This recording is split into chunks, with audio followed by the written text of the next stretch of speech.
Hello and welcome to round 3 of the September Thursday Nighter. Very privileged to have Dr. Oke here commentating with myself. Michael's playing in South Dakota, so he's getting ready for that. Welcome.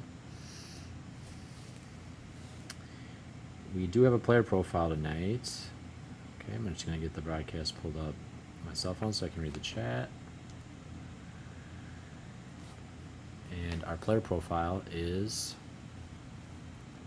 the lesser known but no less dangerous of the two brothers, Kyle Weatherly. So this is Connor's twin brother, and he's got a peak rating of 2011, so expert strength. He's kind of a Thursday player, so if you do see him playing, you may haven't seen him play nearly as much as Connor, but when he does play, he likes to play Thursday nights. And here's an example of a tournament where he totally crushed. Went 4-0, won all his games against a lot of regular names you'll see on the screen, including outperforming Connor pretty significantly in this event. So his best wins include tons of club regulars: Thomas Babcock, National Master, Eddie Wasserman. I have yet to get that scalp myself. Thomas Babcock again, so it looks like he's got Thomas figured out a bit. Eddie Wasserman again, and Mike Schechter. So glad to see Kyle playing. I think he's doing a drop-in game, but hopefully we'll see him a lot more often.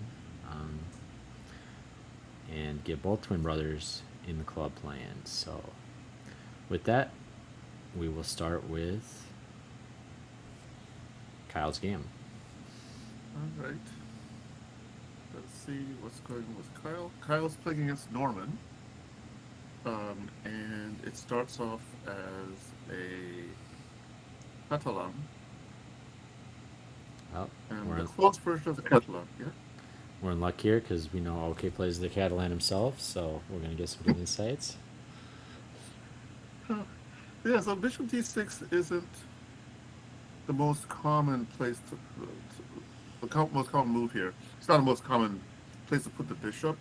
Um, Although it's very natural if you're approaching the position as, from the black point of view, as a semi-Slav, you're trying to push e5 forward, is what your plan is. More commonly, um, black will play bishop e7, castle, um, get this guy, and then break out of their shell gradually. Bishop d6, on the other hand, is more no nonsense. I'm going directly to get my share of the center, and I don't care what you do. And maybe I'll even be happy to get an IQP in the process. So we'll see how this goes. Yeah, I play kind of similar myself, but I know Bishop E7 is the main line there, but I don't even like to allow Bishop E7. I play Bishop B4 check, forcing Bishop D2, Okay. and then pull my Bishop back to E7 because I know White can play for Knight D2 E4 here, right? So yes, now actually, okay, we won't spend too much time on the opening phase because I'm sure the game has more than that. But let's look at that for a second. So bishop b4, and then Yeah, bishop d2, and this is not and this then is a yes, weird move order, but it would make more sense if the king hadn't castled yeah, yet. if the But king yes, was there. But yeah, well, I'm just trying to create the position. So yep, actually, let's do it the way it normally would happen in a game. So we go here, here. yeah, Actually, his it would yeah, be Bishop B4 check now. here, here, here, and then there, there, there, and here. And so we've kind of got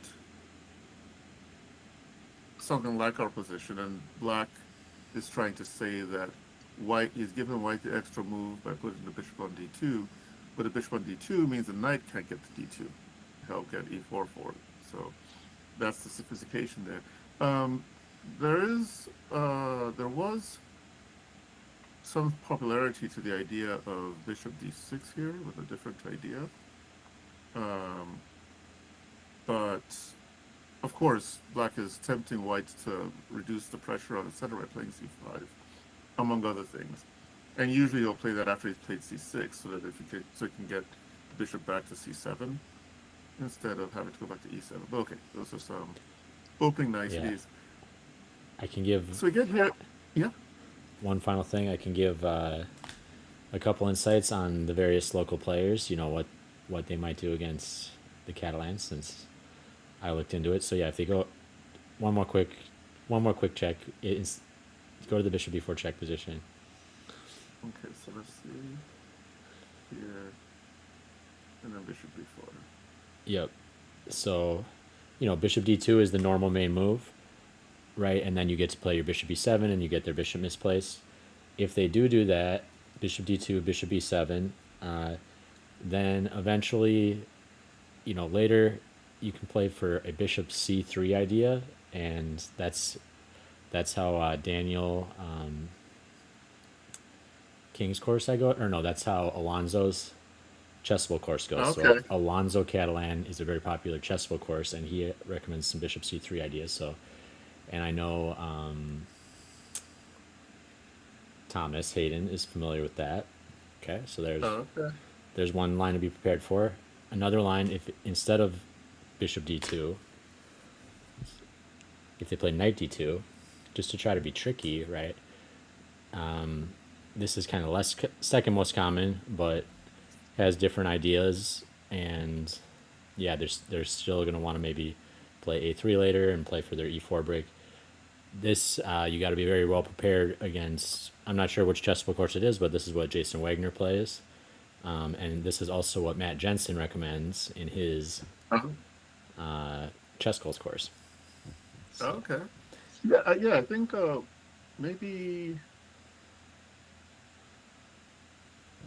maybe Grandmaster Narayanan yeah, Srinath. Yep, that would make sense. Sridhar. He's Maybe got another. he, There's all these Catalan courses. Yeah, yeah. I think he might suggest this, and it's an interesting thing because White is hoping. Well, if you're going, I'm going to keep my knight on d2 so I can get e4 in, and if you want to give me the bishop pair, have at it. That's his position. It's an interesting thing. If you, depending on what chess database app you use, um, or what website you're using, it's kind of interesting to discover that after this position is technically transposes into a Bogo Indian.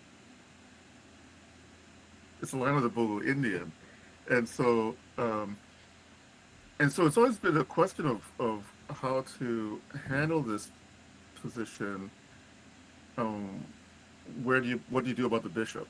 And so I think the one author you mentioned, because Alonso considers bishop c3. yeah. Bishop f4 is a bit more mainstream. So I think Yeah, bishop bishop c3 is f4 actually his home cooking. huh? Bishop,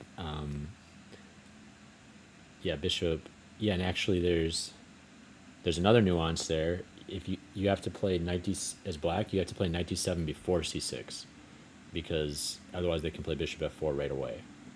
But if you play knight d7 and then they play bishop f4, then you can play d takes c4 in a good version. Interesting. That's a tidbit I wasn't aware of. Um, well, of course, I'm usually in this position from the white side, so Yeah, black side for me. yes, yeah. Bishop Anyways, bishop f4. Bishop f4 is actually is more common because it tries to transpose to an actual main line approach, and then claims that I took 2 moves to get from c1 to f4, but you took 2 moves to get from f8 to e7, and so we're now back at the position would normally arise after, say, here, here, here, here, and here. yeah, And so, and yeah. and now, now my white might try to play knight d2 e4 and want to get that good version in. But then as soon as they play knight d2, black might play knight h5, saying your bishop's out of room. Sorry, you can't retreat anymore. And then when if they play bishop e3, they can consider just playing knight f6 back and saying, "Oh, I'm black. If you want to draw, let's do that." The good thing for white is that in this position, he has at least three good approaches. There's bishop f4, there's knight d2, which, if you can get this straight away, is probably white's best choice. There's rook d1, and I think some folks have tried knight c3 here, or b3, as well. So that the reason I mention this is that if bishop f4 happens and you play here, I might be happy enough to just bring it back and say, well, your knight looks stupid up there. I'm gonna play e4. So then maybe black might find themselves induced to going into a stonewall setup, which is fine if they're a stonewall player, but it's not exactly the ideal stonewall setup. Either that, or you admit that the knight doesn't belong on h5, and then you come there, and then we play here, Yes, or we play here, or we play here, and then say Nietzsche. Yeah. I would wait until you play knight d2, kind of not allowing that option. I'd just play b6 or something instead of knight h5. Oh, okay. No need to rush it. I'll just continue my normal development, right? We can both play KG. So. And then rook d1. And then I'm assuming you'd play. I don't know. You seem like a bishop e7 guy. Huh? Yeah. I think I'm playing bishop a6 or bishop e7, depending on circumstances. I don't remember. But Okay, it's a game. And anyways, bishop e4 didn't even happen in this game, so yes, they avoided all that. And so white somehow has managed to get the position they want, and black's bishop is still stuck on c8 and isn't in danger of moving anywhere good at the moment. So it seems like after all the dancing, Kyle got a bit better out of the opening. And okay, e2 or c2 or both. Yeah. A Catalan player being a little bit better out of the opening, I'm shocked. Yes. And now, I'm not sure I'm happy with knight e5. I don't think it's necessary yet. Black wasn't intending to play e5 yet. And the knight might be a little bit loose. Okay, maybe he's trying to grab the bishop on d7, but the bishop on d7 doesn't look like a prized possession for black at the moment. So bishop d7 seems weird to me in general.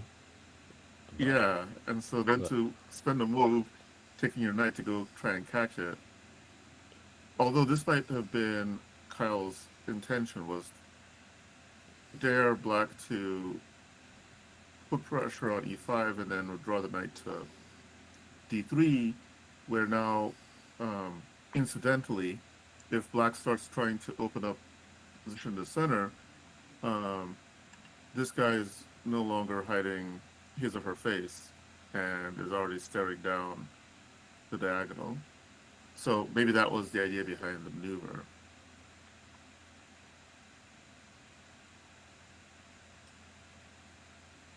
And so we're getting the pieces in, and black was just ready to play.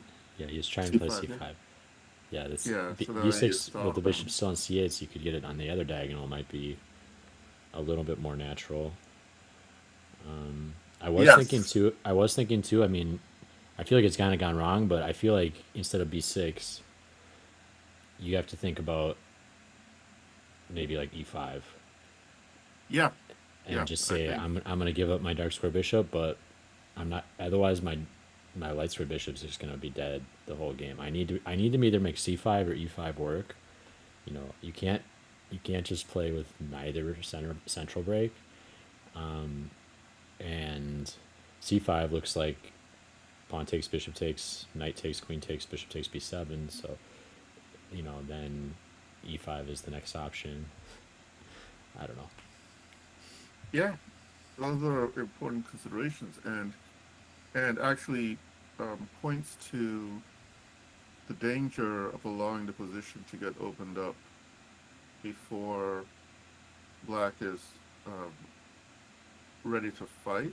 And it's more subtle in these Catalan positions. I mean, if it was an e4 position, then white's pieces might be already having a party on black's king side.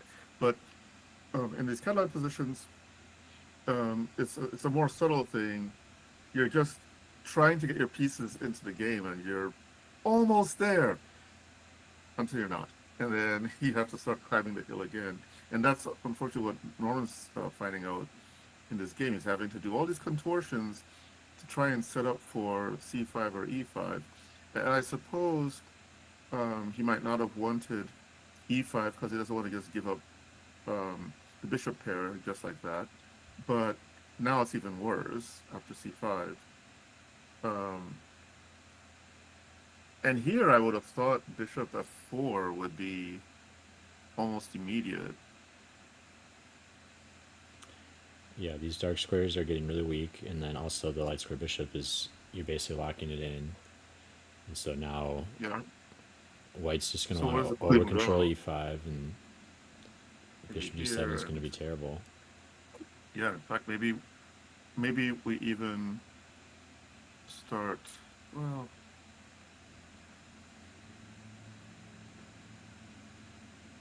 I mean, this is the exact type of position a Catalan player in general, or just any positional player wants. They're just going to squeeze.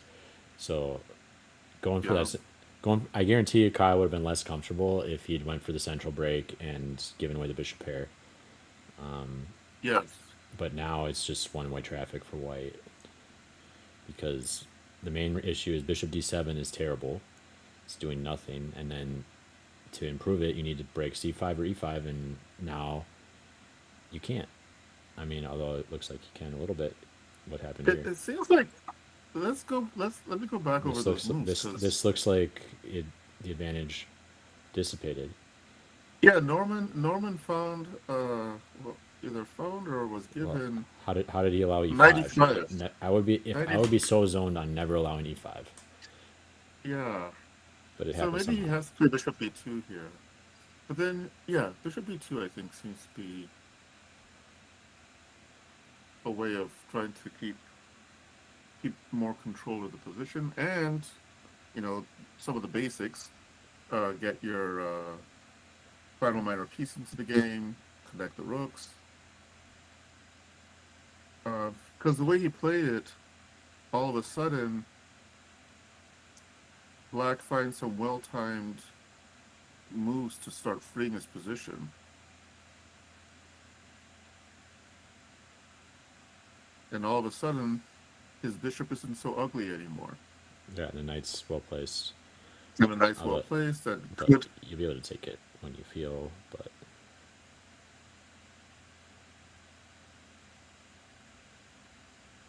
And now the problem is if you take on d5, um, then black has his passed pawn on the d5, which I think would be more dangerous than black's passed pawn on the c file.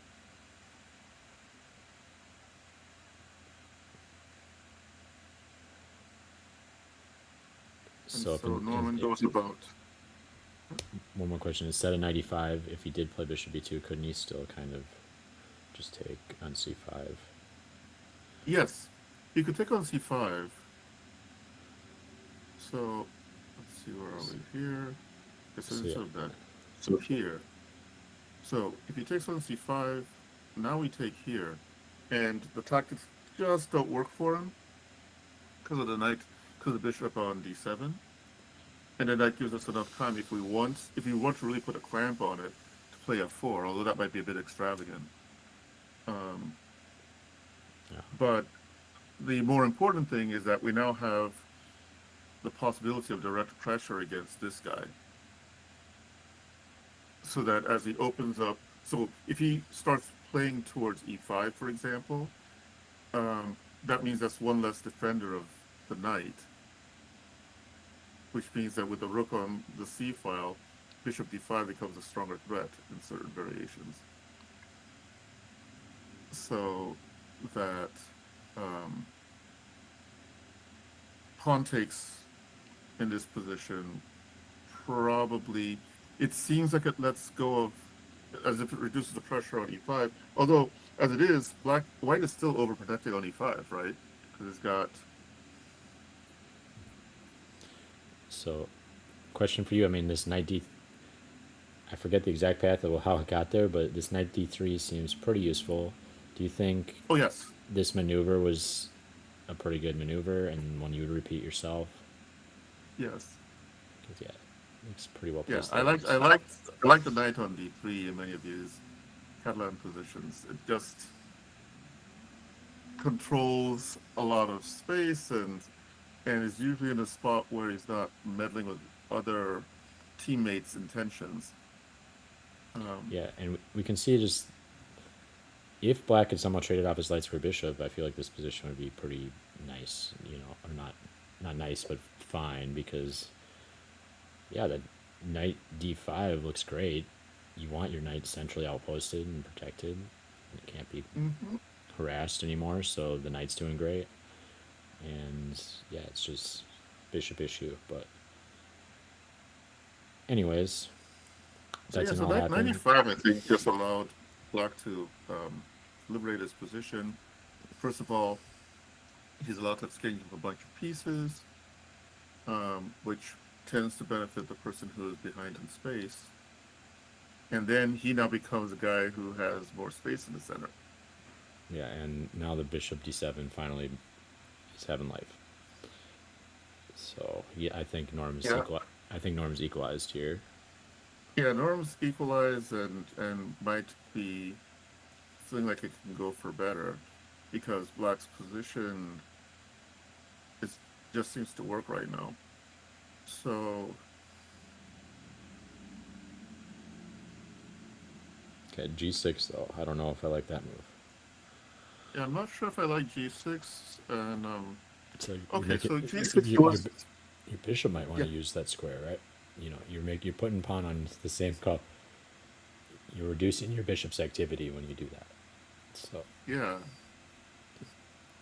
But okay, he also might be wanting to put his king on G7 to avoid to give it a different kind of luft because the previous luft square is a light square and he doesn't want to go to H7 and then have to deal with bishop F5 or something. But it is a little bit weakening and this seems like a lot of weakening. Is this well, just the other thing is, I'm not sure how good or bad this idea is, but I don't really like bishop h3 by Kyle. I want my bishop on g2, staring at knight d5, not because I really want to snap the knight. I mean, obviously I don't, but I want the option to. So mm-hmm. if some position like this, f4 pawn takes, it's not. This is a contrived example because it doesn't work, but say I eventually could invade rook e7, I want to be able to snap the knight whenever I Mm-hmm. please. So I feel like bishop h3 is just kind of it's controlling a nice diagonal of squares, but I think it's kind of air gapped or whatever. Versus like on g2, it would actually have a job of basically forcing knight d5 to sit there, and then also giving yourself the option of playing bishop takes d5 when you see fit. But Yeah. I'm not sure. No, this position actually is a bit troublesome to assess if the bishop's on g2. The bishop on h3, it seems like white pieces aren't coordinating just right.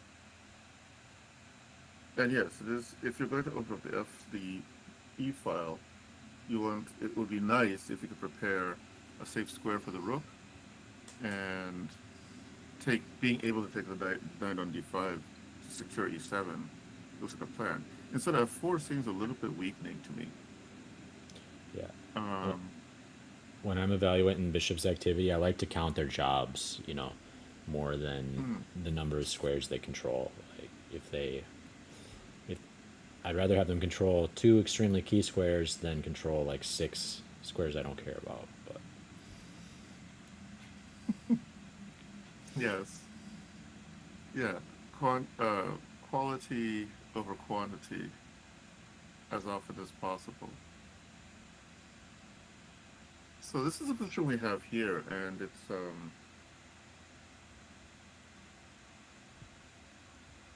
not clear what's going on. Um,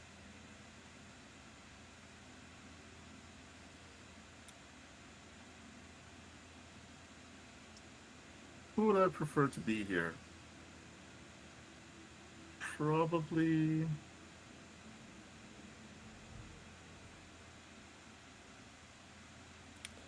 probably white. yeah, I feel like Yeah, I think I prefer to be I white mean, here. yeah, it's bishop pair on an open board with pawns on both sides, and yeah, the rook activity looks way better for white right now.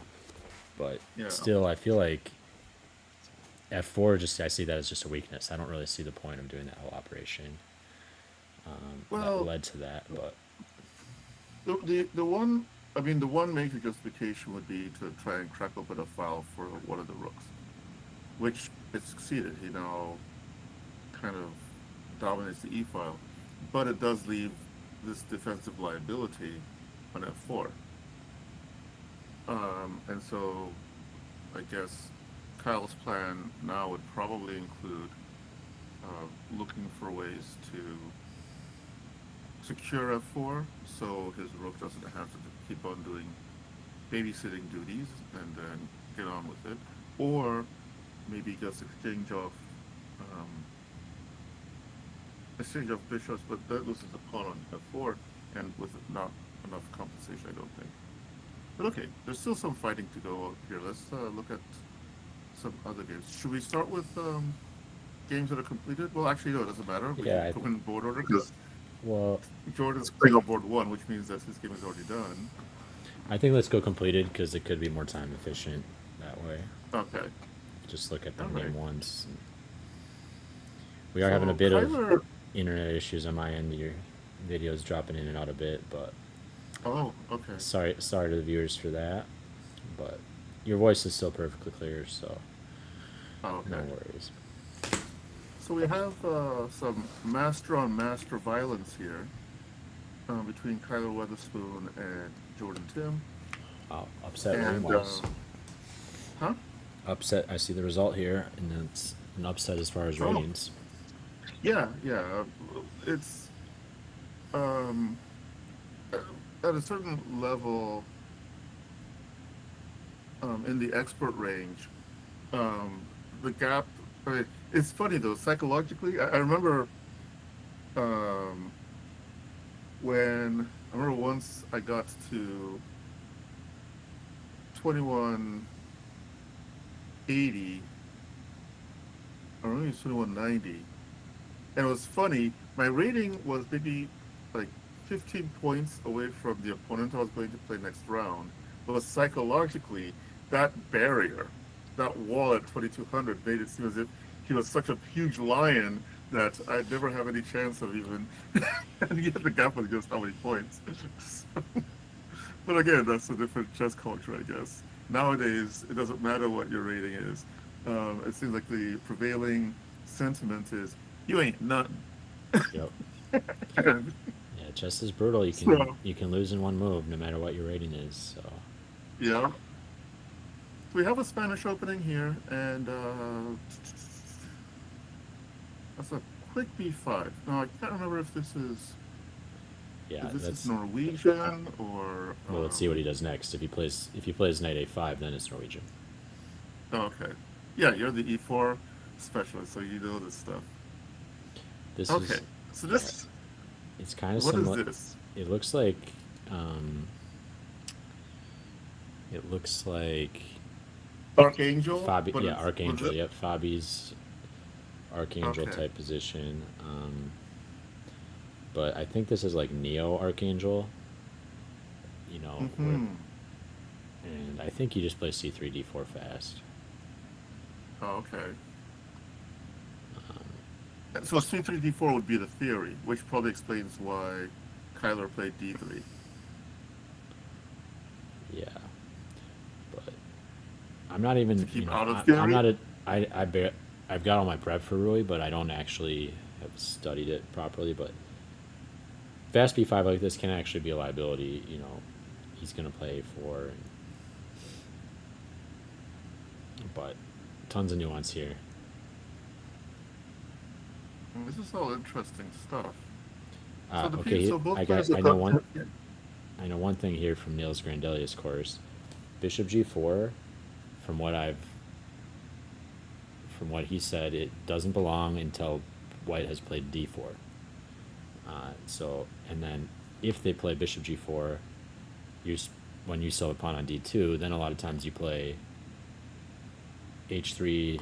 You can play. I mean, it's a little different than this position, but you can play for h3, g4, and then d3 here, and that bishop can just be dead on g6, Mhm.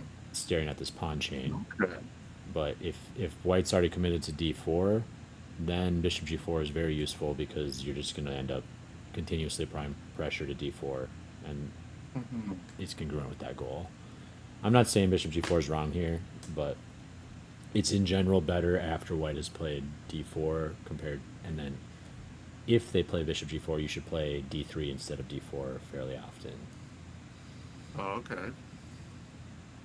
Yeah, this position looks interesting. I'm not, again, okay, I'm not as familiar with these E45 positions. Knight E7 feels like it might be ill-timed. Um, just because it looks like black can probably have to start worrying about D4. Although maybe they're wondering if D4 is doable here.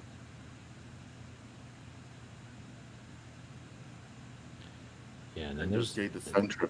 and then there's nuances here where they have to drop back bishop b6 before bishop a7 because of some tactic I forget. But you got to be very Oh, careful. actually, is this necessary first? But then you can go back here. Yeah, and bishop g3 seems a bit awkward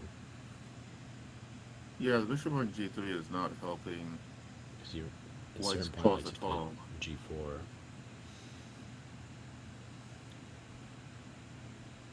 So, okay. Yeah, maybe 97 is working then. Because D4 is not possible at the moment. And so I guess Jordan's plan is to bring the knight. So Jordan's a bit of a chess gangster. So I'm thinking he's probably looking to get his knight to G6 and then F4 or something. I'm thinking. And just toss the kitchen sink at White's king. Hmm. Oh, maybe that's to make H3 less desirable. Okay, so the knight is coming to defend. So this is a careful approach by Kyler. I guess he wants to make sure his house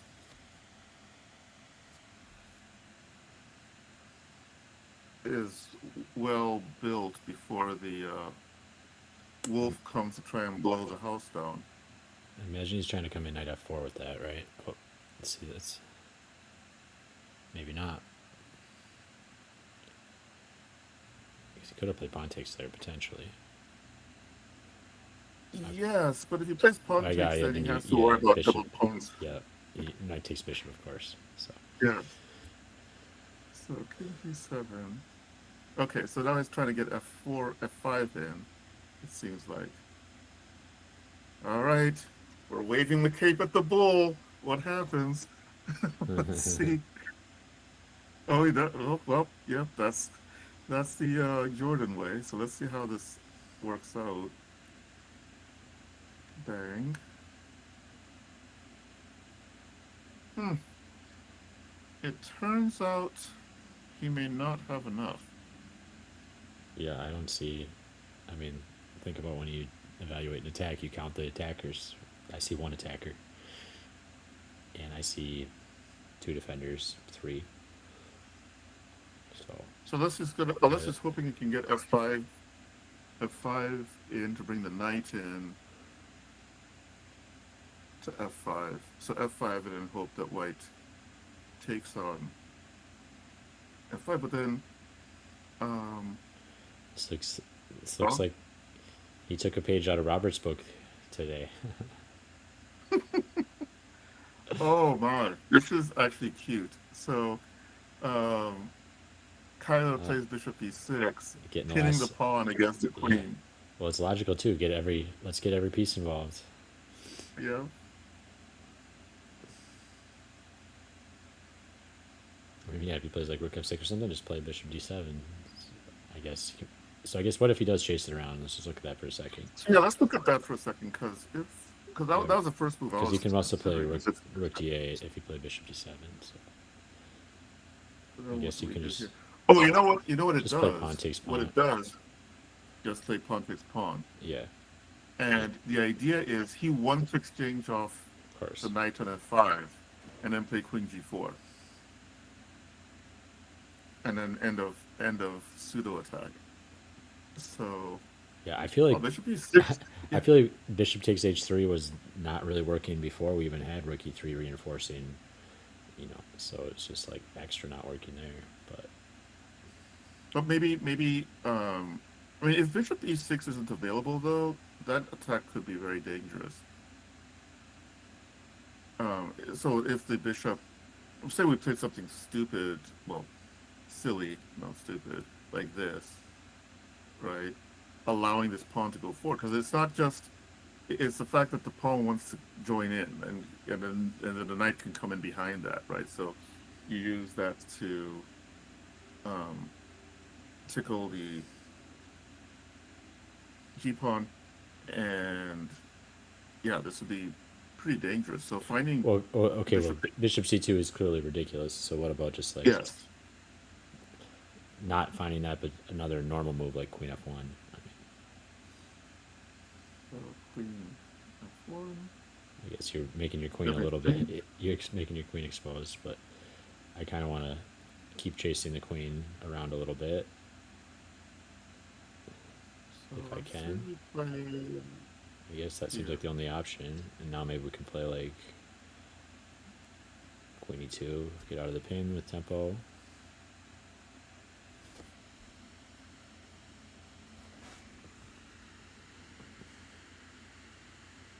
Queen F1, Queen H5. Yeah, okay. Jordan's in the chat. Said he missed Bishop E6. So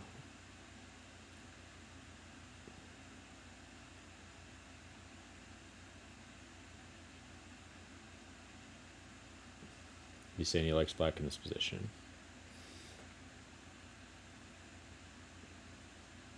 Not for queen f5.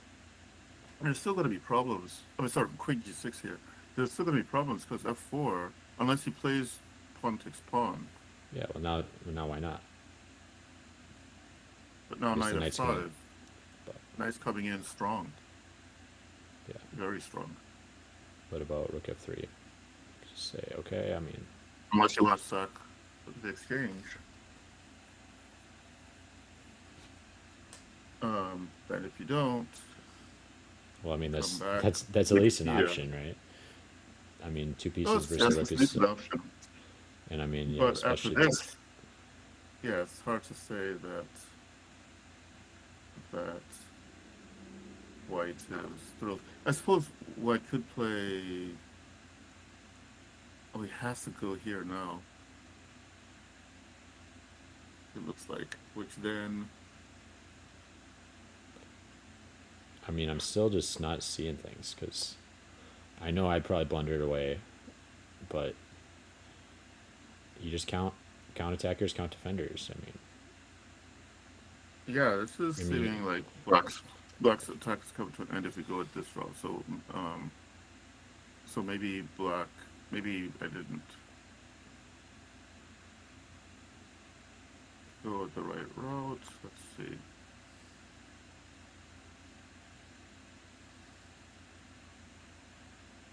So thinking here, there, and I suppose there's no reason to rush it. You can just play. Oh yeah, maybe do that anyhow, because you can't protect e3 as easily. Maybe play h5 now.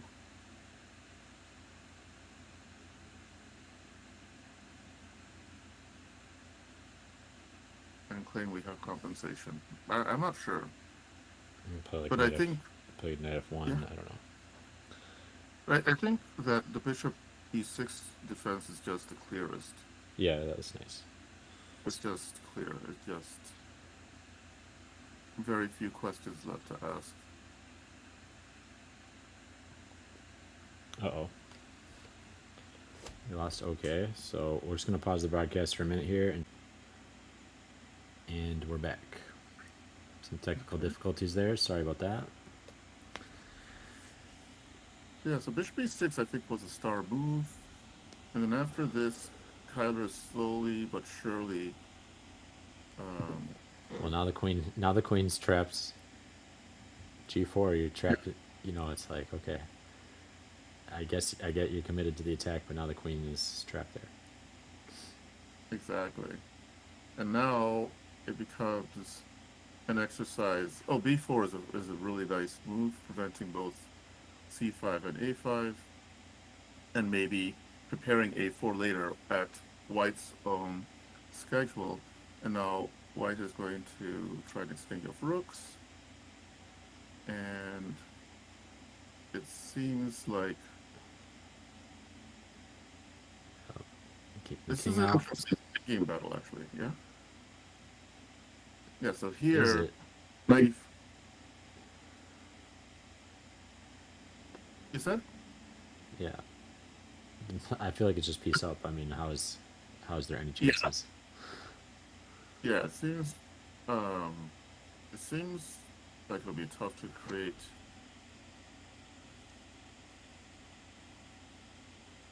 any chances to survive. And after this, it becomes clear. The knight helps create a force field against the black king, which if he plays g4 next, then white can just capture the a pawns, come over to the d pawn, and win as he pleases. So okay, let's take a look at the other Mr. Weatherly and how he did against Robert Donahue. Another e45, although this time it's a bishop opening. Okay. This is Connor's signature. He loves to leave bishop on f4 as well, and you'll play knight h5. He'll play bishop f4. You'll play knight h5, and he'll just leave it there. So, but there's another point though. Isn't that adventure with knight a5 better after the pawn on e5 is defended, or is this book? Yeah. I'm not sure about the specifics of the position. I just know he's not a bishop mover. He likes to just recapture the pawn, over control the square it controls, and then play around that square. Okay.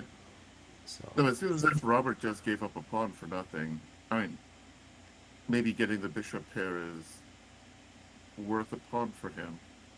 But I actually lost a simul game as well to Gadakamsky, where I played knight h5, and he just I'm sure it was perfectly for that position, whatever it was, and he allowed me to play knight takes c4. He played d takes c4, and then he just dominated me on the d file the rest of the game. Mm-hmm. So it looks so dumb.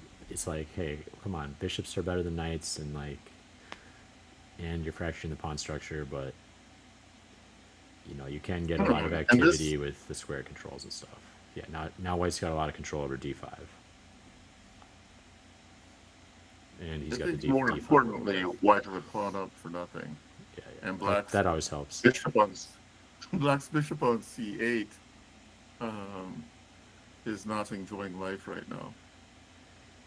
Yeah, Connor's about to try to force Robert to play an endgame. Yep, trade queens there, and Robert's like, I'm gonna sack something before the end of this game. Right? That Not going, includes not going another to no pawn. pawn down endgame. See, I don't. Personally of the mindset where a pawn is not time to switch to desperate dynamics at all. You know, a pawn is just a pawn, and you can draw a lot of pawn down endings. You know, if I'm down two pawns, then I'm switching dynamics. If I'm down in exchange, I'm going dynamics. But just a pawn, I mean, Not worth the crying, yeah, I'm right? just gonna keep playing like it's a normal game, and yeah, maybe I'll get squeezed out, but Now, what if it's a pawn and a piece, yeah, within full dynamics, of course. as is happening in this game? Well, Um, where'd the piece come? I missed that. oh yeah. So after giving up the a pawn, he gives up the b pawn, and then brings his bishop to finally into the game. And so Connor goes back with his knight. Maybe he's hoping to get knight e4 in or something. And Robert does not want his bishop blocked, so he just gives it up. Okay, he's actually Oh, weakening the h3 pawn. oh, come on, Um, come on. Okay, I guess he gets queen h3 in. Yeah, yes, but that's one check. And after he's getting that, some big checks. I think he might have underestimated the next dance with rook f2. And now the king slithers over to the Yeah, safety no, of the center and bishop g2 is queenside. reasonable. I thought he was just doing crazy sack, but at least he had to follow up here a little bit. But yeah, Connor's got to be a nightmare matchup for Robert too because he just does accurate calculation and is fine going into risky positions. Is not scared of them. Mm. So and he's fine playing end games. I think Robert's just gotta at some point tell himself, I'm gonna win. I'm gonna win in an end game today. Like I'm just gonna win. I'm gonna win a pawn, and I'm gonna win the pawn up end game. And I think if we saw that Robert come back, it'd be really scary compared to because his end games are pretty good. But by the time he gets to the end game, he's down so He's much already so material. much material down. Exactly, he's so much material down we can't ever see his end games. All right, well, let's see what's going on. So we have UV versus Eddie. And, oh, haven't Okay, seen this it's bird in a minute. going for the King's Indian. Yeah, well, Eddie played the King's Indian isn't so surprising, but UV not playing a London is a bit surprising. And then he goes into this Gligorich line. I thought Oh, I don't I like thought Bixie Yugi too. was playing some Catalan too. I'm not sure. Oh, okay. Maybe not. Yeah, I know he's a big It's London main. possible. I want It's possible. I don't like this Queen C2 at all. I think, especially after Queen E8, I think White has to consider either D takes C5 or D5 and force Black to deal with a semi-fixed pawn on E5. so So E5, E takes here, pawn takes, and then this bishop will have to find greener pastures, or it might convince whites to play see. black to play for f5 in order to I see that get bishop. the. I don't care that much. I feel like it's still not that bad, right? Because it's like it's gonna defend your king forever. Not that that is the dynamics in King's Indian. You know, plus it's got some X-ray pressure through to d4. You know, and it's just like at some point it's gonna get active. Like you know, you're gonna you're gonna outpost a knight on f4 d4 and they'll take it or something. I don't know. Which is possible. My problem though is that by allowing black to play e takes d4 at some moment, now black doesn't have to go through any kind of gyrations to get the bishop um, activated. And so, and then That, I that think in addition, yeah. they'd have to deal with Moraxi-bind, you know, and Well, actually Moxie bind in this kind of position. yeah, but Yuvi's a Oh, dragon main. Yuvi's a dragon main too, so he's very well versed in facing Moraxi-bind all the time. So yes. he might be. Plus, you know, who wants to sign up for Moraxi-bind? Come on, even if it's a decent version for black. Hmm. Yes, You're conceding a lot of it's a center. tough. I mean, you're getting the bishop activity, but you know, you're getting into that hedgehog huddle mode. Yes. No, I'm not um, the happiest person in the world when I have to deal with the Moxie bind. When I'm playing against the Moxie bind. Um, That's I feel like yeah. So now, that's a sign of maturity in chess though. Like those are the players who are really scary when they're just like, oh, sure, I'll take Moraxi Black and I'll just beat you anyways because I'm better than you at endgames. Like then it's like, oh man, yes. what do I do against this guy?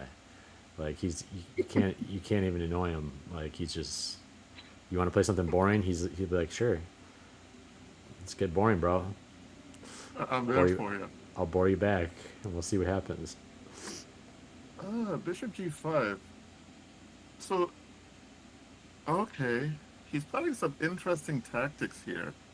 Is UV, but it's not clear who's going to benefit. Wow, this is interesting stuff. So the knight comes out to a6. In this case, the knight on the rim isn't as dim, I guess. And there are all these pieces flying around. Okay, so he can get his d4 pawn back, but will that cause issues for the coordination?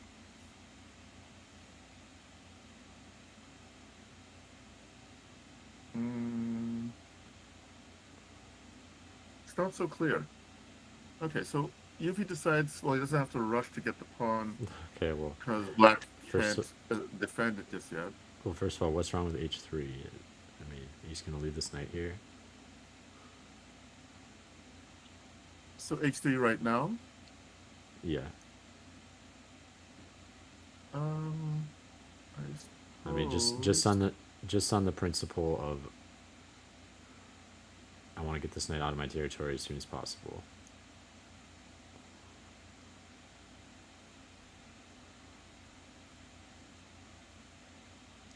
I mean, you just leave. Not that black was threatening anything yet, but I feel like you just leave knights hanging like that. It's gonna do something bad to you before you realize it. You know. Yeah, yes, there is always that concern. And so, yeah, maybe h2 would have been better. And not having the knight out f6 means f5 is coming um, pretty fast. And now Eddie is kind of in his element. Um, nice dynamic position, his pieces are active. The bishop on c8 is undeveloped, technically, but is already having an effect on the game. Yes. So, yeah, he's just loving this position, I'm sure. That's that's why actually that's another reason why I think bishops are better than knights. It's you know they can out either bishop c1 and bishop c8 both can have an effect on kingside attacks without ever having moved. You know, Yes. knights can't ever dream of that prospect. They gotta move at least twice to participate in an attack. Yeah. I remember an idea that had a big effect on me when I was younger. It was a Portnoy game in the King's Indian, where it was an interesting idea at the time. This was game from maybe 87 or 1987. Anyhow, he goes on this raid with his knight as white. Um, Knight c3 eventually goes to b5, and then puts the knight in on a7. And the whole idea is he wants to eliminate the bishop on c8 because that bishop is usually the one that's landing a hammer blow on h3 at some point, right? Oh, And against King's Indian. Yeah, against King's Indian, yeah. Okay. So, and it was one of the Yeah. Mar del Plata type positions where there's this race that's going to happen. Yep. And his opponent um, loved his bishop so much that he gave up the life of the rook to take that knight. Makes sense. So then rook takes the knight on a7, and then the bishop takes on a7, Well, and then he especially locks the if you, bishop in with that's just an easy decision. Come on, you're a King's Indian player playing for your kingside attack. You know you need bishop takes h3 at some point. And also, it's funny. Who's the principal where like you're never, you know, like that knight's moved a bunch and the bishop hasn't moved, so it's like I feel like it's Alekine. I think would be like rolling in his grave or something. I forget yes. Morphe. There One is of, that. You're spending all this time. but anyways, yeah. It is if you do know, and that is actually totally next level beyond most club players, right? But as you get into masters, they know exactly what pieces have what function in each position, and that's just such a huge advantage because it allows you to play stuff like rook takes a7. Yes. Because yeah, you know your kingside attack's just never going to happen without the light square bishop, and I know that's an important dynamic too, where you can't have your light square bishop traded early on. Like if white can get bishop b5, bishop d7, bishop takes bishop, you know, okay, that's great for white because. So one question for you: you're a big d4 player. You know, when you face the King's Indian, are you like licking your chops, like, all right, stay at the office, let's do this, or are you like, gosh, this guy's gonna be a headache? I think more often the latter. Headache, huh? Yeah. Yeah, I don't. It's kind of like so. I guess um, I'm a mild mannered Clark Kent type of chess player. I don't want all this scrappy do business going on, Yes. and the King's Indian forces that. Um, so yes, I'm more like, oh brother. Now, and it just so happens that those nasty strong players like playing the King's Indian. So not only are you playing against an opening you don't necessarily like playing against, but you also have somebody who's probably rated 200, 300 points higher than you, trying it out against you. So it becomes a double whammy. Yeah, I've actually heard Um, this. I've heard a complaint though of those players who, I think some GM was complaining about why he gave up King's Indian, and I think he ultimately said, you know, lower rated players would play these positions over and over where, or they basically repeat a game a really strong player played against him earlier, right? And the the player 300 points lower rated would be totally winning on the queen side, and it's one of those positions, yeah, just a race position. White gets a winning queen side, and black must mate, and you think, okay, great, but that's not a great dynamic to have against somebody 300 points lower rated than you. Like, I gotta mate this guy or else I lose. Um, you know, so I think exactly. that's actually, you know, if you are playing somebody 300 points higher rated and they're on the black side, I think try to go for one of those positions where you like, yeah, it's gonna be scary. He might mate you, and he probably will mate you if he's 300 points stronger. But where you get a totally winning advantage on the queen side, because it doesn't matter if he's 300 points higher rated than you. You're gonna queen your pawns, and if he doesn't mate you. But the if he doesn't mate you is the hard part. Yeah, yeah, See, yeah, and that's exactly. But against 300 points higher rated, hey, how often are you getting winning chances against those guys? You know, usually it's lose or draw. yeah, this position is already not what I would consider UV's taste, and it shows on the very next move. And maybe he didn't have a choice. Now that I'm looking at it, because it seems as if well, Queen D2 might be necessary because you have to keep close to the bishop because of this guy. Yeah, you know, I guess Queen D1 is possible too, but Queen D2 prevents the knight from coming into C4 to B4. Sorry. So, but instead he plays here walks into this business. Yeah, see, this is also why I don't like to get too fancy too often unless I'm in prep, because UV thought earlier, hey, I'm just play knight b5. I'll pick that pawn back up, but look how many moves later, still haven't collected that pawn, never quite found the time, and now. And it has a piece down. A piece and a pawn down is where Wait, so that was a full White's. piece. Okay, Yeah. I get an exchange Okay, back. he's getting exchange back. So, Still, and I should I'll point take out, that any day, I especially should point out that this move prevents any stupid discoveries with c5. Compared to say bishop queen d7. Although even there, maybe it's not too bad because you can always play bishop e6. But okay, yeah. After this, it Well, seems I as don't if I don't think you it's can though, right? Because he's got queen and knight on d6, right? yes. Well, I guess you'll have, okay, you'll have queen and knight as well. Okay, so now this is just for a person of Eddie's skill set. This is now a mop-up procedure. Well, the knight a3, the knight a6 plan really paid off. It was looking kind of ugly, but it's one of those. Yeah, it's kind of like it's good against the Nimzo, sometimes too, or with, not against the Nimzo, but playing the Nimzo. Oh yeah, yes. A lot of times when white goes d takes c5, instead of playing bishop b4 takes c5, you just play knight a6, knight takes c5. But Did you notice that the material situation somehow changed? So we get here, and Eddie has two minor pieces and a pawn for the rook. And here it seems as if he must have missed something, and I don't know what that thing is. Because he plays bishop takes f3, and after pawn takes, the queen is no longer defended. So now the knight on c5 is pinned against an unprotected queen. got it.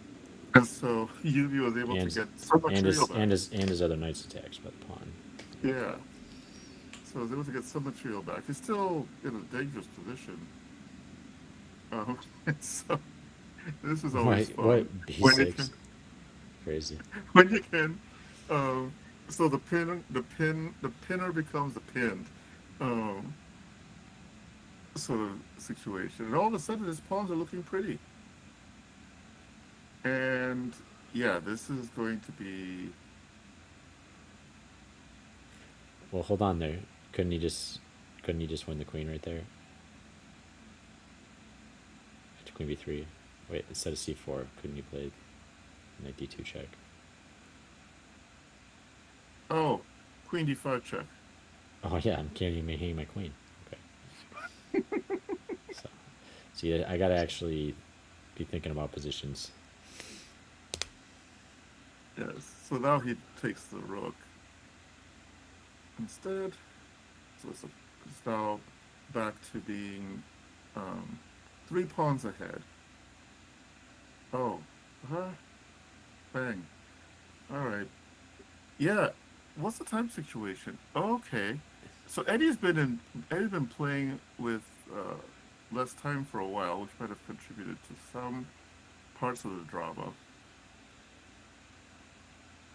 So he gets here. Okay, so at this point it's already kind of done. All right. Yeah, poor So Yuvi. It seems like he he's started off okay, and then yeah.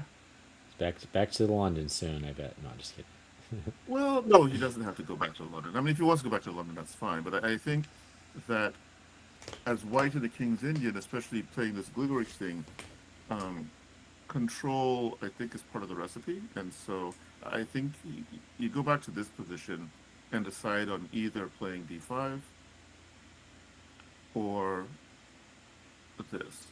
One of those two. Get the center stabilized, and then go about your business. In fact, if you did it this way, then you don't even have to worry about knight g4 yet. You can just go ahead and castle, because after knight g4, there happens to be this. And in fact, there's an argument that you could just go here right away, although I suspect this might be book, and um, black is happy to give up the exchange. Actually, I'll be curious to see if this position has been seen before. I think here, yeah, d takes e5 must be a blunder. So maybe um, this has to be played instead, and now bishop here. So for some reason, I was thinking the narrative of this game was Eddie had a good opening, but he actually blundered in the opening. Uh, yeah, I don't know if I'd call it a blunder. Um, yeah, I don't know if I'd call it a blunder.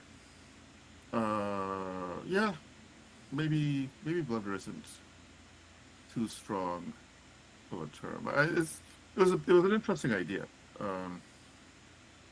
and it worked out because so the more normal move is knight g4, at least I've seen as knight g4 immediately, whereupon bishop g5 makes more sense because you're using a tempo to attack the queen, and your hope is that black will play f6, reducing the pressure of this guy down the diagonals. If this happens, now you could either go bishop h4, or even all the way down to c1, and then maybe reroute the bishop through here,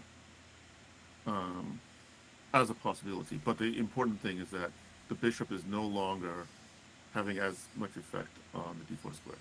So anyway, yeah, so queen e8 was a bit funny, and then I think Yeah, I feel like I would take the exchange, even if it's theory. you know, Right? I think I think this has to be played Okay, right here. got it. Yeah, this has to be played here. And once you can, if it's and once that is available to black, then he's probably holding his position. It's a different kind of position. You play here, and I suppose I can go there, and then you go here, and it's a weird, We're getting towards Moraxi almost, territory again. yeah, it's a weird Maroczy bind type of position, isn't it? Yeah, I'd be happy. I'd be happier white side, even if it's. Come on, Yes. we're both gonna get out of book soon, and then we're just gonna be in a pawn structure that favors white. So. But this is the kind of Maroczy bind that, yeah, I'd love to play as white. So, and this would be, I think, more keeping with UV's preferred kind of chess too, I think. Yeah, it's just my All taste right. too. I could never see myself playing Philidor and he takes d4 or any of. I Oh, play I yes. I played too much Perk as a child, and I need my space now. Just you're still dealing with emotional scars. Exactly. So e4, e5 is pretty popular tonight. This we have Sima Sokolovskaya versus Nate Hoover. Two pretty good Is this some friends sort of going back. Scotch type line or? Yeah, I don't even know what this is called. So, Yeah, what's it? This has got to be dubious, right? Or is it not? It's fine. I don't. It has a feeling of being dubious. I guess it actually has a name. Ponziani Gambit. Bishop's opening. Because you Ponziani. you usually want to play Ponziani Gambit. C3 to reinforce your center before you just shove D4. But yeah, Scotch ideas. So often with moves like this that don't seem structurally great, it usually means that there are some technical tricks hidden somewhere along the line. So maybe we'll find out what Sima has up her sleeve. Um, Yeah. This is already showing me why I'm never going to pick up e5 as a second move. Don't feel like learning all this stuff.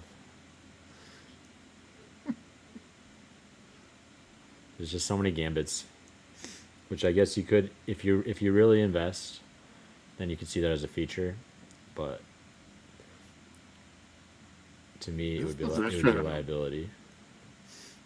well, but if you do learn the stuff, um, I think the benefits will be huge.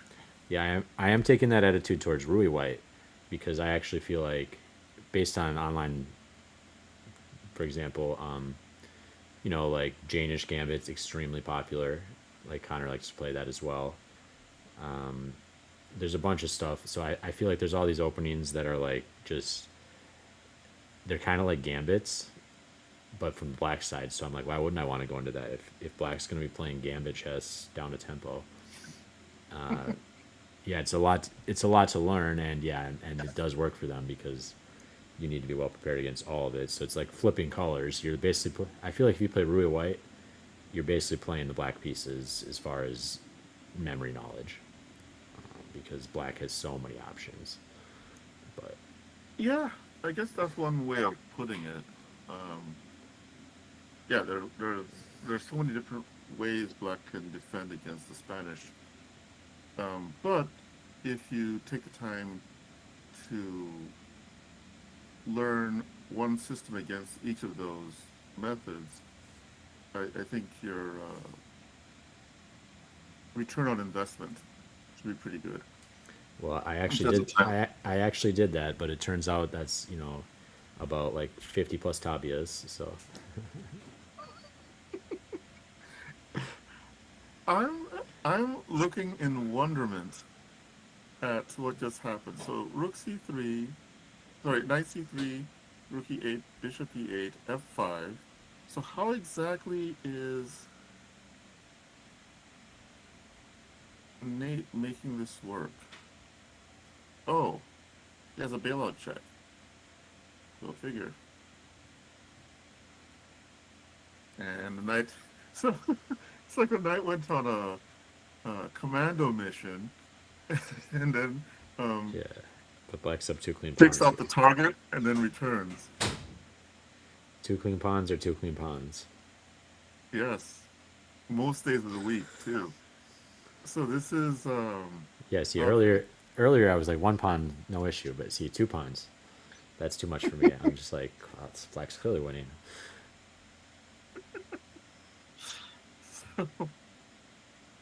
So yeah, so Nate just has a very pleasant position and advantage, and the end is coming Yikes. post haste.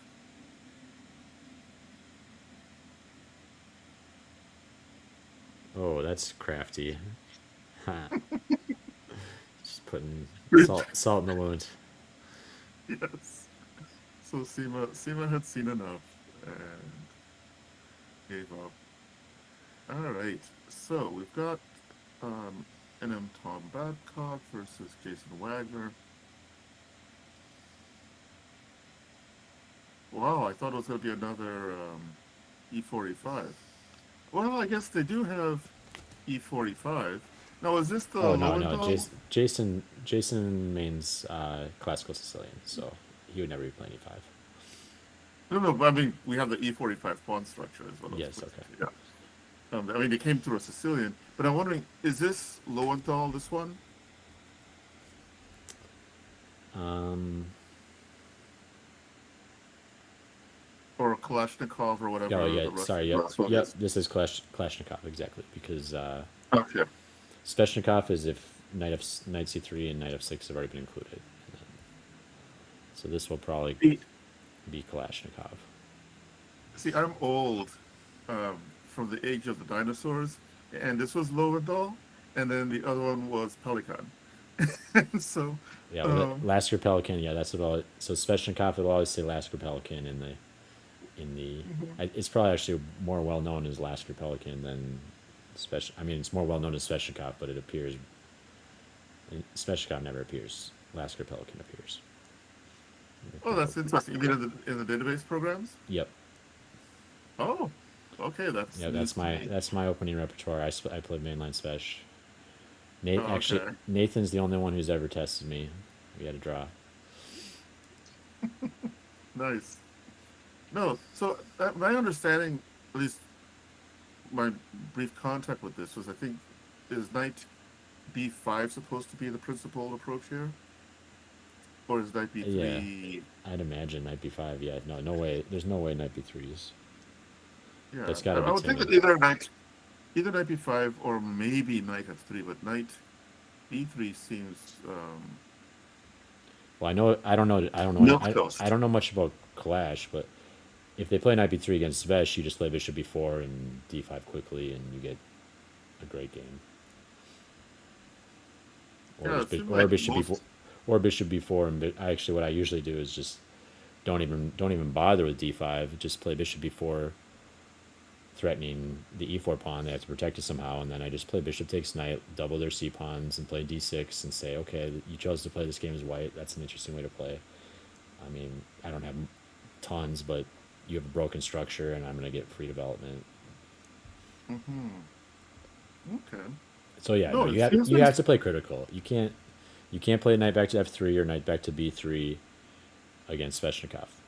But I don't know about Kalashnikov. I would think the same applies to the Kalashnikov because it just seems like knight b3 isn't um, keeping black from doing what they want to do in this position. Well, and if you're gonna be kind of timid like this, I feel like just go knight takes c6, even though that's obviously not ideal either. Mm-hmm. But you know, you're not gonna So lose it's out of the opening that a6. way. Yeah, yeah. I mean, but you might end up with a really wretched um, middle game, I would think, because and isn't black Yeah, just going to now you're yeah, accelerating his d5. exactly. He's gonna end up with an like a great center, Yeah. but I play plenty of guys. This is the move guys do if they're like, I hate openings, and yeah, it's definitely not. It's not like black's gonna win out of the opening, like Well, actually, unless black is unless white is willing to play c4 at this moment, then he very much could end up losing. I mean, not at this particular moment, but if he allows d5, it would seem like black is just doing very well. Um, yeah, and I would feel the same Right. way, but I've got extra they've got a million games against it, like they do this. They're not like the player who's stopping and thinking, like, oh man, I don't remember what to do here, so I'll just play knight c6. No, they snap knight takes c6 pre-moved, and they've got like, you know, oh, this just is something you've actually faced. well, in Sveshnikov move order. Oh, okay. It happens Okay, very with often. knight f6 and knight c3 added in. Yep. Okay. Okay. But yeah, no, So yeah, knight I b3 should just just study more. doesn't seem. Now, is bishop b4 working here for black? That's what I would play. This is the idea. Yes, I mean, that's A6. I don't know why you wouldn't play bishop b4 right away. I mean, you're threatening Yeah, e4. it seems. What's it? What are they going to do? You're at least exactly. I just do the double. I would do the double. This is transposing to what I like, and then yeah, it's actually the pain point of playing bishop b4 and then playing a fast d5 and ending up the position getting out of control is eventually what made me switch to bishop b4, bishop takes, and d6, and saying I'm slightly better. But Mm, but I know there is critical ways to play with d5. But yeah, bishop b4 is it for sure. okay. So now they. So now, white. So black prevents a knight b5 that wasn't going to happen, and then white takes the opportunity to prevent bishop b4. So now the world is good Well, again. he wants Maybe. b5 he wants b5 bishop b7 or something, but gotta get that king castle. Yeah, they're No, he's doing that. okay. Now he has that in. And now he has that in. So it I do almost looks like a normal position. But I do want to know, I feel like Jason's got to make up his mind. He's like a6 and then bishop b7. I'll throw in b5. It's like, either get the king side done or get the do your queen side thing. But no, it doesn't really matter. But it's just kind of funny to see him bouncing back and forth. Like, where's his thought process? But, So it almost feels like I've had this impression, and you're a Sicilian guy, so maybe you can give me some insight into this. I have I've had the impression that Sicilian players in the opening, and people who know what who are playing for a while, are very concrete in their decisions for opening moves. Every move has a purpose. It may not be as obvious as I guess with computers now. It might even be more obscure what the purpose is, but that they're not. There's a reason why you're going to play Queen C7 before Knight C6, for example, or whatever. Um, and you can't just play them out of order like you can in some other openings. Is that your feel in general? Is that me just it depends a bit. romanticizing stuff?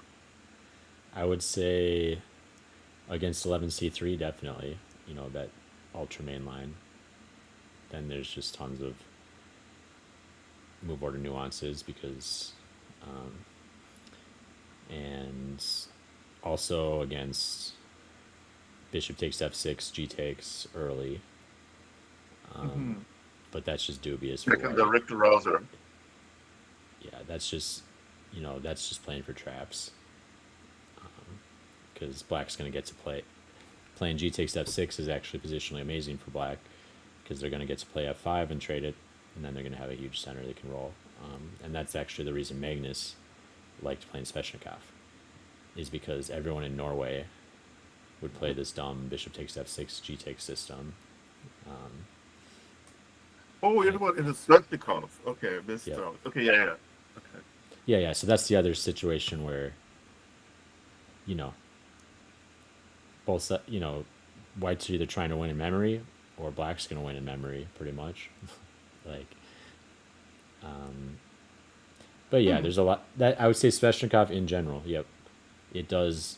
It is, and probably Kalashnikov indirectly. It's like very straightforward to stay.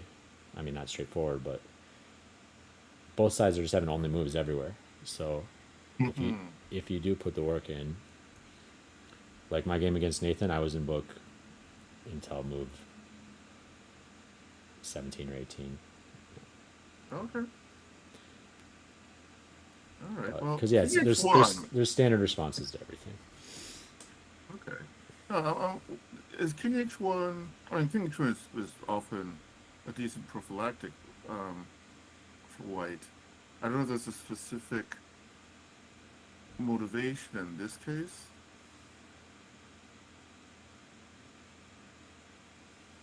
Okay, B4 is a bit weird. I feel like you're just. So is he trying to get D5 in? Yeah, maybe. I'm liking Rook A1 a lot better now. Yeah. The A6 pawn is just looking terrible.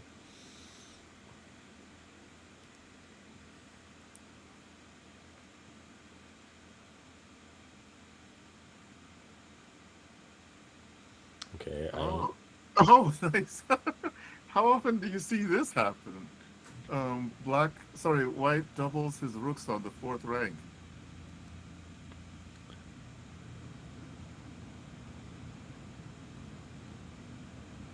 Okay, one retreated. And so this is not a trivial position. Okay, well, They both H3. have weak Come on. pawns in the center. Come on, I feel like white's attacking. What's H3 there? I mean, Yeah, I'm not sure. there's H3, got to be a much more active move than that. Yeah, and much less weakening move, because it seems that H3 is just giving up all kinds of dark squares around his king. Or weakening, I should say, giving up. I would think maybe something like,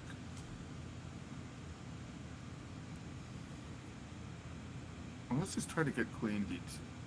He's trying to move his queen, and everyone to allow knight to get to g1, so g4 might be the reason for h3.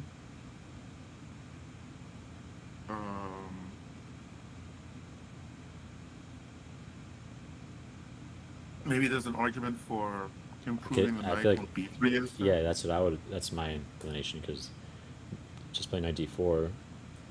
If he plays bishop b7, we got knight f5, which is going to be awesome. And if he plays knight g4, that we're quote unquote worried about with h3, well, that's we just play. Don't we just play? I Maybe don't he know. has d5 here. I don't like d5 because I feel like, well, just at my initial glance at d5 is I'm looking at my rook on a4, and now I'm seeing a sweet path to the king side. Ah, the king's got it. Like I would love to play e takes d5. That's conceptually. Who knows? I got to calculate the specific variations because I want to attack with that rook. Hmm. But So the bishop can't comfortably go to b7 because knight f5 is coming. and then I'm Does the king have to come to? well, knight g4. I was thinking about if they played knight g4. I was thinking about bishop takes knight c6. But I guess you can play bishop takes bishop takes. Yeah. You got to keep your knight on e5 at all costs. It's black. Okay. But So this position isn't trivial for either side. But yeah, knight d4 I think is better than h3. Okay, it seems like I missed something again. Okay, bishop e7. okay, well now still knight d4. I want to play knight f5, but I guess maybe that's not possible because of e4.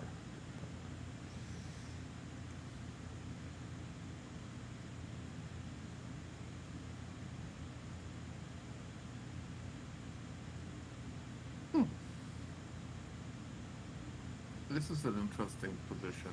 So, Well, now white looks just a lot better because of a6. yeah. Oh, but how do? But wait, did he have to allow that much rook activity? That seems really unnecessary.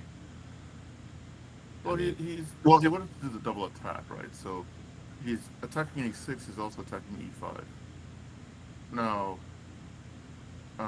could he have just gone queen c1? I think so. I mean, if I get a position like this, I want to avoid. I'm already just seeing a6 as like Yeah. my win condition, so I just want to. I've already got enough to win. Maybe I'm probably playing maybe here. maybe I won't win. Maybe I won't win, but I feel like I've got enough of a winning advantage that Mm-hmm.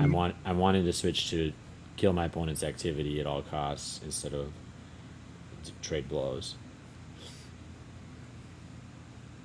Yeah, that's a perfectly valid I ca- my valid my consideration. inclination was like, yeah, I like there because now you're even thinking about queen c3 would be nice to come next, stay really far from that knight. Yes. Yeah. Control. Yeah, queen a1 seems a bit loosey-goosey, unless he's calculated it all the way through, which, We got Eddie in the chat. yeah, allowing the rook to d2 seems pretty bold, but it kind of works out. He ends up successfully stealing the pawn,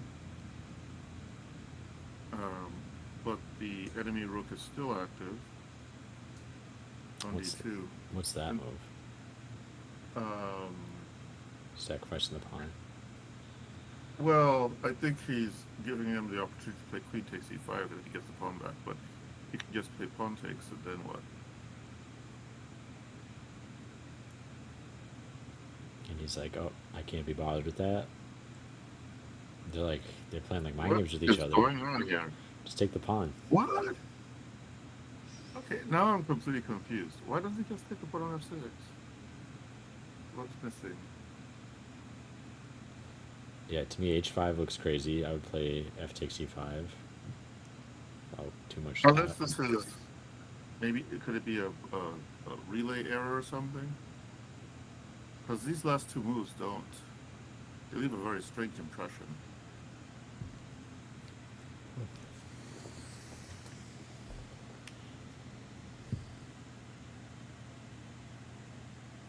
And now all of a sudden, black is looking somewhat decent. Well, actually, maybe still problematic. Because Thomas is a pawn up in this rook and pawn endgame is going to develop. However, black has an annoying past on pawn.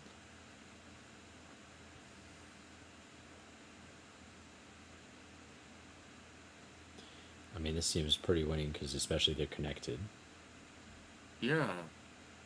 So must have been some time trouble issue.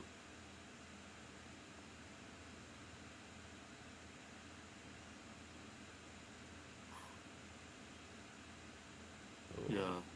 It must have been some time trouble issue. Okay, wait. You can't give that c pawn up. Now it's just probably way harder. Because I Just think push, after just push the c pawn. Wait, what is push rook the, d6? yeah, push the c pawn. Yeah, yes, push the c pawn. Secure things. The king.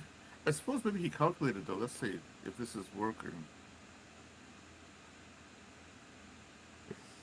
Got it. Yeah, I guess that is coming fast. Mm-hmm. But still, you can sack the rook for it and have two passers on the 6th, which should be the rook. I mean, rook e6. So rook d6. No, rook e6. I was thinking. So rook e6.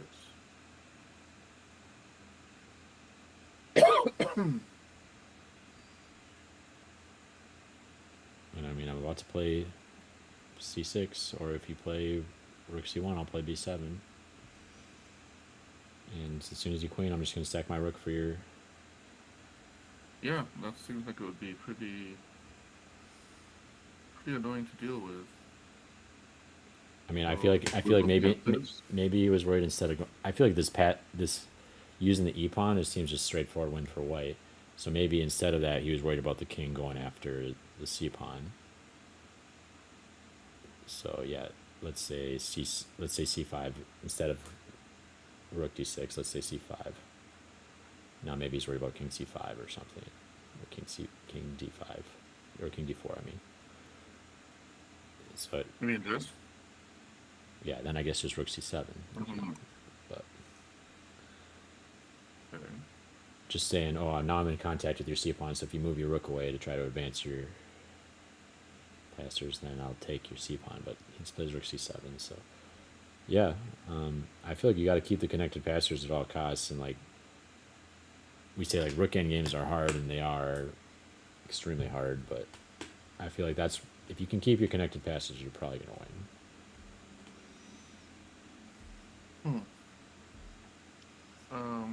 Okay. Yeah. Now this looks like a typical drawn rook end game. Clearly. Yeah, this is a draw. And of course, Thomas gives. Yeah, that's fine. You can even just give that pawn up. You've already got Philidor. So. Well, more important is that if he tries to take, then he gets skewered. Ah, yes.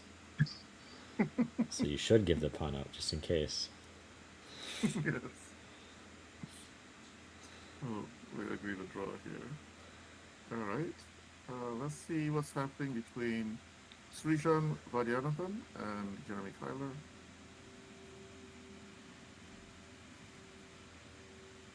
So, actually, maybe we'll look at one last game that's completed, which is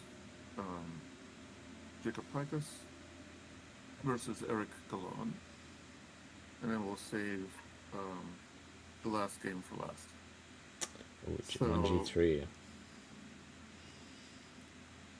interesting way of So, entering the English opening. yes. Okay. So Jacob's a English player. He's just being crafty.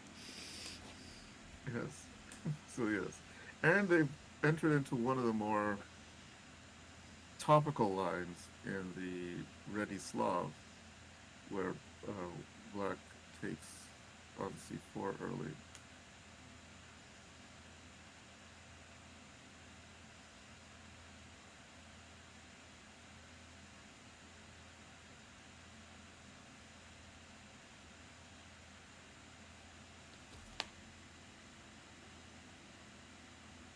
Hmm. So Eric is a solid player, and he's found a way to maintain balance. The question is, how do either of them make progress? And one of the problems for Black in these kind of positions, where White is keeping his pawns back, is finding decent squares for the knight. White already has built-in decent squares on e5 and d4 probably. Black doesn't have, maybe he has c5, and so maybe you should be prioritizing getting to that square at some point. I actually don't. After the I was actually just thinking about that myself because I'm like, what am I going to do with this bishop? I mean, I don't like giving the bishop here, but he's going to play 95 and harass it anyways, and like his 95 is just going to be such a good piece. It's like I don't hate that. yeah, I actually like that decision positionally. yes, I think it was a decent position because otherwise the bishop would have to go into the jungle somewhere, and the knight would look pretty on Yeah, and e5 or d4. it's gonna end up sitting on G6, staring at this pawn chain if White's smart and maintains that pawn chain. And the same dynamics as we discussed with the Rui, where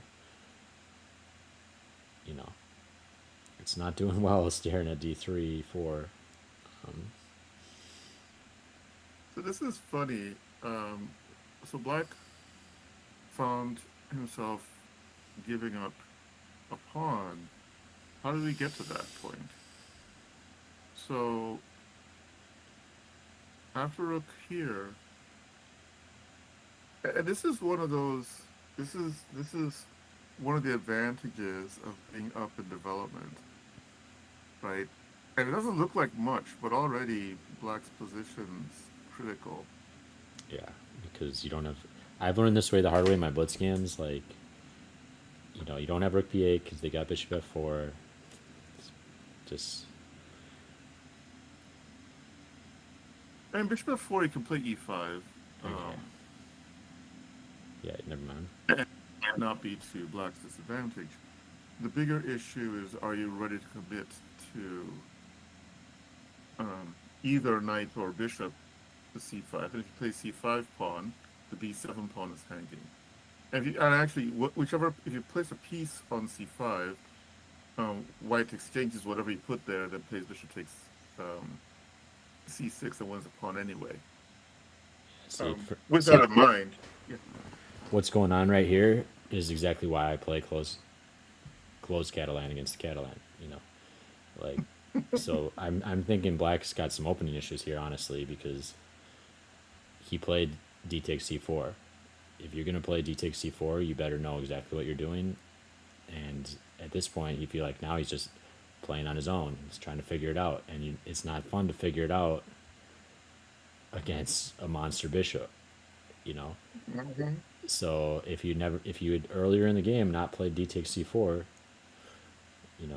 which I'm not going to criticize, right? Because it's a positional decision, right? Of course there's GM games there, there's Magnus games there, there's Fabi games there, or whatever, and it's a way to play, and also it's a way to play for extremely ambitious players, like we see Ethan Hunt playing d takes c4, and he's booked up and he knows exactly what's going on, and he keeps the pawn and wins the game or whatever.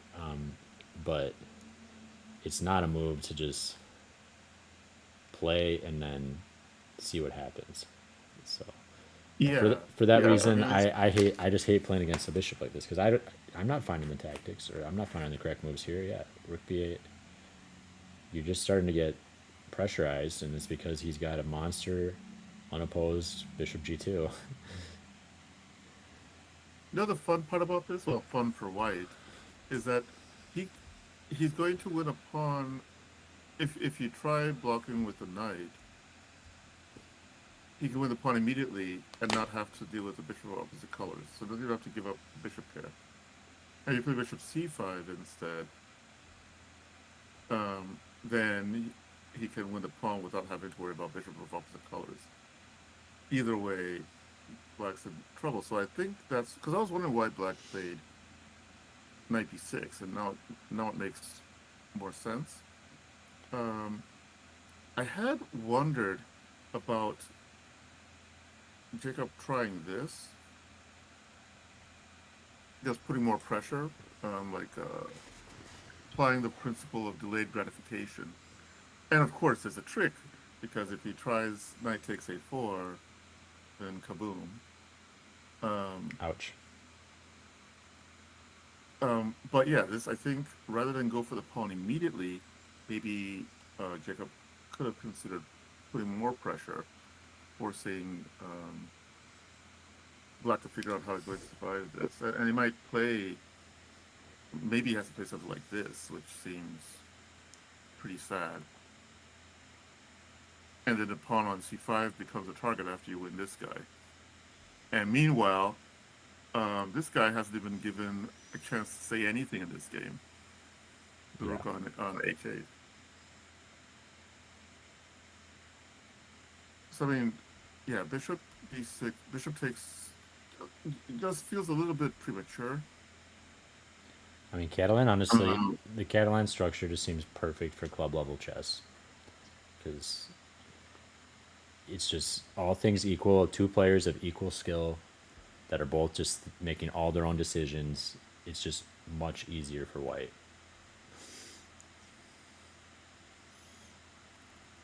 Yes.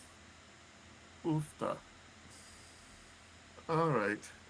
So, Yeah, this is Eric, just typical Catalan tactics. Like, yeah, it's like what. Great job by Jacob, but yeah, Jacob is just playing this really nicely, and it's wow, that's a nice liquidation right there. yeah, no question here. I mean, Yeah.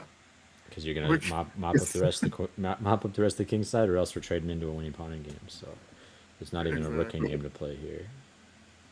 Yeah. Plus, look, there's not even weaknesses. You got a pawn a little bit, but still that's an outside passer at this point.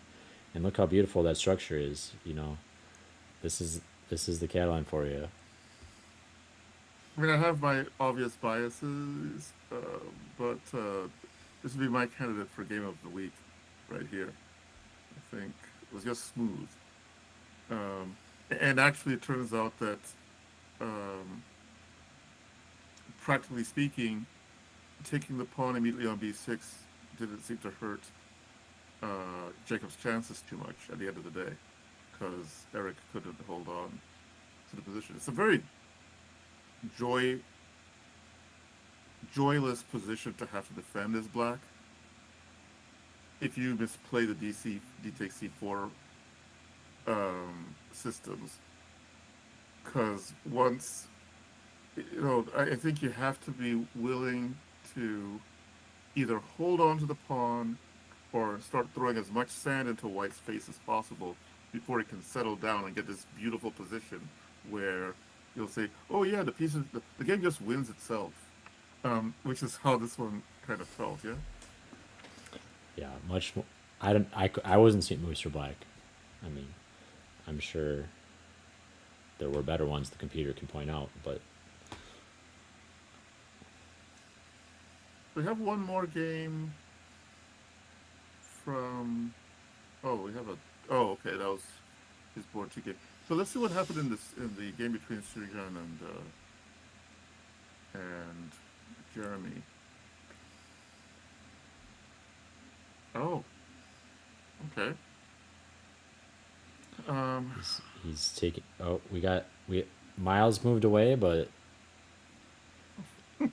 we still got B3 aficionados, and also Andrew McIntyre is He's switched away from the Polish to B3 style ready, so Oh, okay. which I definitely approve of. Good job, Andrew. Can't be manning the Polish for life. Jeez, you're such a hater, man. Yeah, yeah. No, it's true.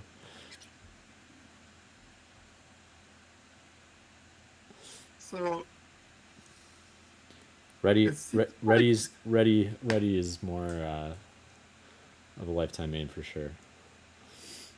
yeah, yeah, It's ready a good is one to pick up too because you always even later if you decide to get sweaty and play e4 d4 main lines, then you always oh can go no. back to your ready's second move.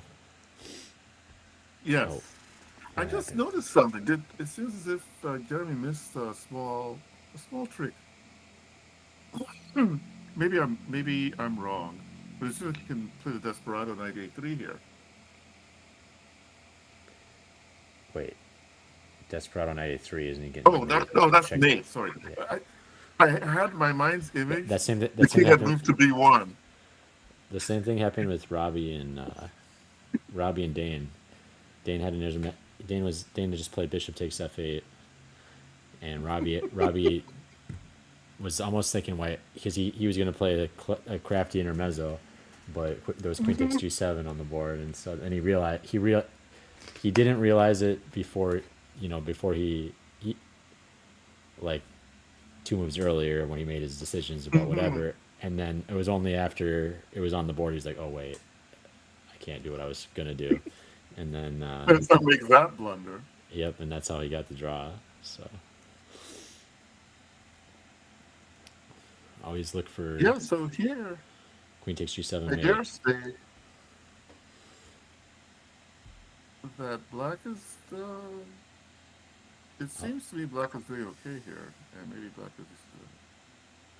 I'm not sure I'd go as far as to say better yet, but white's pieces on the king side leave a strange kind of impression. Meanwhile, so black's. This is actually speaking of Robbie. I think Robbie discussed this kind of scenario of opposite side castling in one of the lectures, right? And if I remember properly, and he was talking about how often the script is one side starts off going gangbusters. He didn't use these exact words, but going gangbusters against the other person's king. The other person withstands the pressure. If they escape the attack alive, then they start their own wave of attack. And that's what seems to have happened in this game, where Srijan starts off quickly trying to put pressure against Jeremy's king. Jeremy, uh, as of the moment, his king is safe as houses, and now he's starting his attack yeah. against.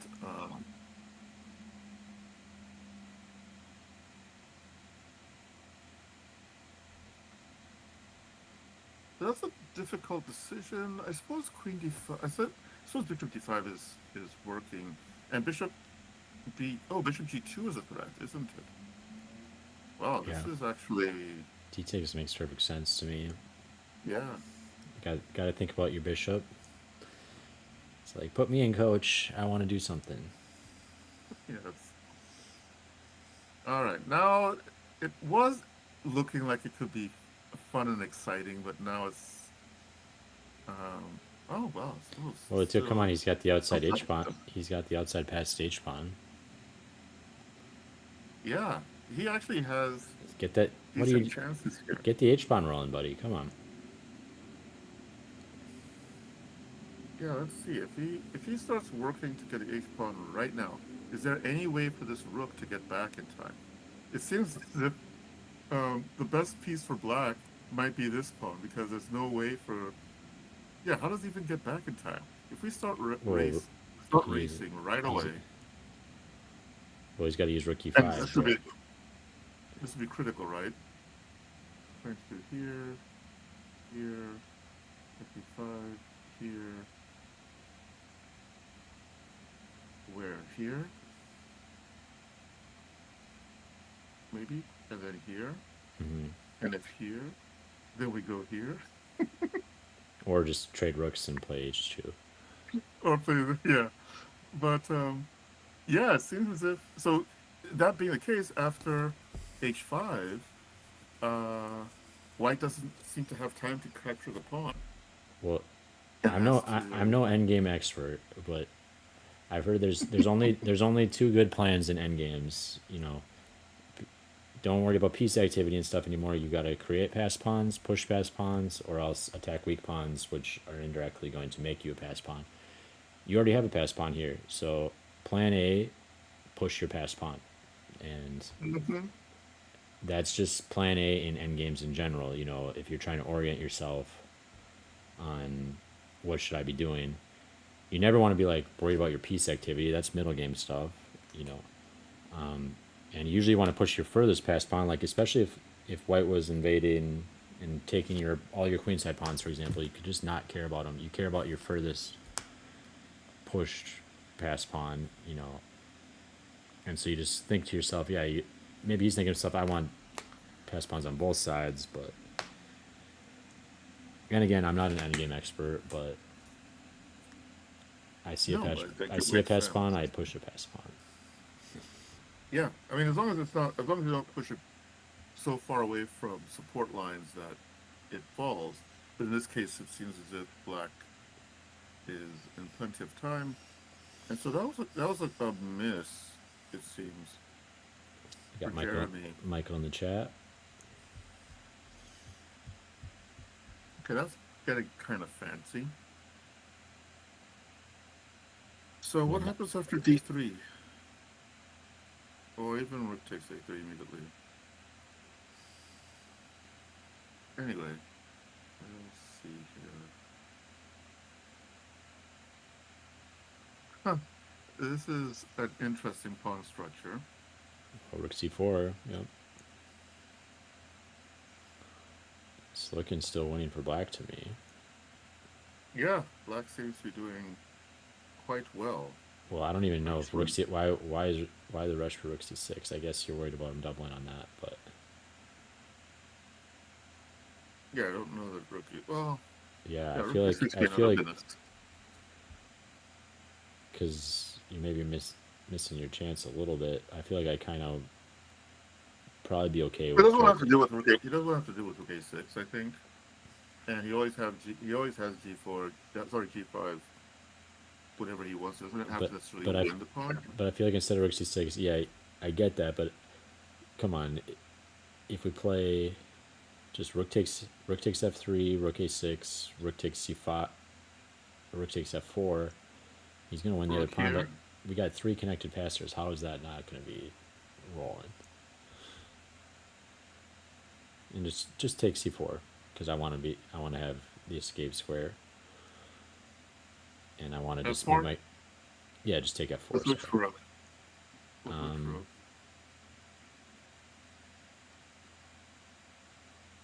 Probably with the c rook, so I can threaten to trade the other pair of rooks at some point if I really want to, and just get a winning.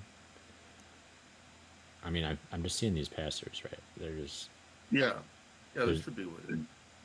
there's no way these rooks are gonna be, I guess. Yeah, no, I'm fine trading rooks. Fine trading one pair of rooks, two pairs of rooks, whatever we want to trade. And if we don't trade rooks, I'm just gonna roll my passers. But I do probably want to trade one pair of rooks at this point now and just say, Yeah. No, this is definitely winning for black here. Yeah, rook c6 was uh, yeah. a And bit of a waste of time, there's and time is an important resource. you can't just keep full control for full games. That's just not how chess works. Like, it's so rare that you win with full. I mean, we just saw Jacob Picus do it, but you know, that's just unless you're playing Catalan, that's just not how chess works. So you know, at a certain point, you got to pull the trigger and take some risk to allow counterplay for your opponent if you see the resulting position is winning, because you just do the I'm going to protect everything in my position and then try to win something. Sometimes it just ends up being drawish that way when you have a clear win.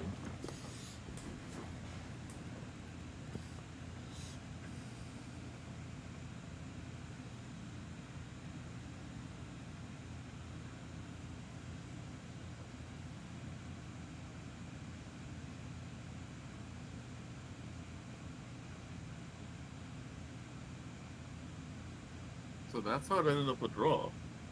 Okay. Um, Yeah.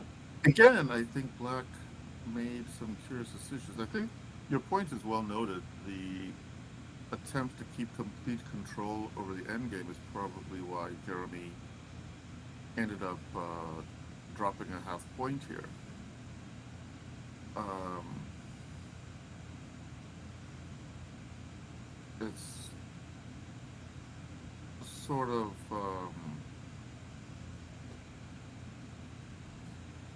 this move seems a bit slow, and I'm not exactly sure what its motivation was.